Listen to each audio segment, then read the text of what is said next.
Revanth sir మీద KTR sir full fire అయ్యిండుల్లా. కాంగ్రెస్ సర్కారు కేసీఆర్ మీద కోపంతో తెలంగాణ ప్రజలకి అన్యాయం చేస్తుందని అన్నాడు. సార్ మాటలు మీరు మల్క వినుండ్రి. కేటీఆర్ సార్ రేవంత్ సార్ మీద ఫుల్ గరం అయిండు. సిరిసిల్లలో జరిగిన మీటింగ్ లో సార్ మాట్లాడుకుంటా కాంగ్రెస్ వాళ్ళు మా మీద ఉన్న కోపంతోనే తెలంగాణ రాష్ట్ర ప్రజలకు అందరికి అన్యాయం చేస్తున్నారని అంటున్నాడు. అంతేకాదంట కాళేశ్వరానికి పడింది గింతంత బుంగ మాత్రమే అన్నాడు. సర్కార్ దాన్ని రిపేర్ చేసి ప్రజలకు బాయిలకు పొలాలకు నీళ్ళు ఇయ్యాలి, కానీ అట్లా చేస్తలేరు అంటున్నాడు. కానీ కాంగ్రెస్ సర్కార్ వానాకాలం వచ్చేదాకా దాన్ని రిపేర్ చేయకుండా కాలం వెళ్ళదీస్తున్నారంట. కేసీఆర్ ని బదలాం చేయాలని చూస్తే ఊరుకునేది లేదు. మీరు మా వెంట్రుక సుతా పీకలేరని గట్టిగా వార్నింగ్ ఇచ్చిండు కేటీఆర్ సారు.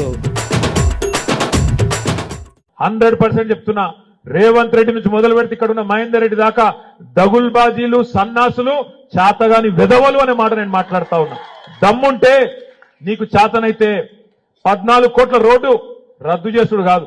నీకు దమ్ముంటే ప్రజల మనసు గెలుచుకోవాలనుకుంటే ముస్తాబాద్ నుంచి దుబ్బాకకు నేను 2 లేన్ల రోడ్డు, డబల్ రోడ్డు నేను మంజూరు చేస్తే నీకు చాతనైతే దాన్ని 4 లేన్ల రోడ్డు చేయి. అట్లయితే ప్రజల మనసు గెలుచుకుంటావు తప్ప ఇచ్చిన దాన్ని రద్దు చేస్తారు ఎవడన్నా హౌలగాడు. ఇలా బతుకమ్మ చీరల ఆర్డర్లు రద్దు చేస్తాను.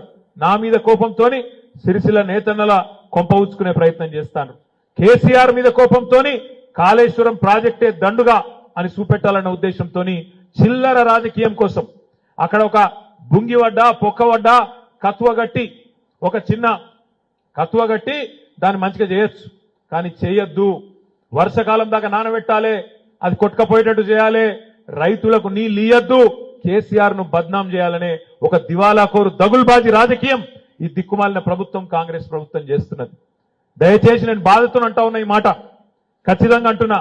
దానికి నా మీద కేసు పెట్టుకుంటే పెట్టుకుని మీరు నా ఇంటిగా కూడా వీకలేరనే మాట కూడా కాంగ్రెస్ వాళ్ళకి విజ్ఞప్తి చేస్తా